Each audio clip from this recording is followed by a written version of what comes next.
Bad கேர்ள்னு ஒரு படம் release, door number 420ன்னு ஒரு படம் ரிலீஸு, அப்புறம் ரவாலின்னு ஒரு படம் ரிலீஸு, மதராசி, அப்புறம் மதராசின்னு ஒரு படம் ரிலீஸு, காந்தி கண்ணாடின்னு ஒரு படம் ரிலீஸு, இப்படி 7-8 படம் ரிலீஸ் ஆகுது. நீங்கள் செங்கோட்டைன்னு ஒரு படம் ரிலீஸ் பண்ணியிருக்காரு, எப்படி பார்க்குறீங்க?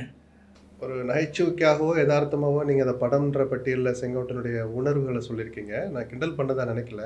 அது படம்னு நான் பார்க்கல.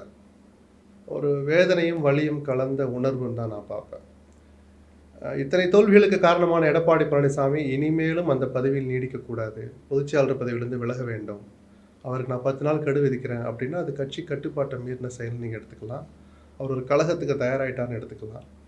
ஆனால் இந்த வெற்றி பயணம் தொடங்குறீங்களே, அங்கே கூடியிருக்கிற தொண்டர்களுடைய உணர்வு ஒரு மாதிரி இருக்குது, அதிமுக ஆதரிக்கணும்னு நினைக்கிறவங்க உணர்வு ஒரு மாதிரி இருக்குது, மக்களுடைய உணர்வு வேறு மாதிரி இருக்குது அப்படின்லாம் சொல்லிட்டு இன்னும் போக வேண்டிய தூரம் நிறையா இருக்குங்கிறத மறைமுகமாக சொல்லி அது முழுமையடையணும்னா, நிஜமான வெற்றி கிடைக்க வேண்டுமானால் உங்களுக்கு எதிர்கருத்து உள்ளவர்களை அரவணைச்சு போனாங்களே, நீங்கள் தெய்வமாக மதிக்கிற எம்ஜிஆரும் ஜெயலலிதாவும், அதை கொஞ்சம் நினச்சி பாருங்கன்னு சொல்கிற போது இதை படமாக நான் பார்க்கல, அவசியமான ஒரு நினைவூட்டலாக தான் நான் பார்க்குறேன்.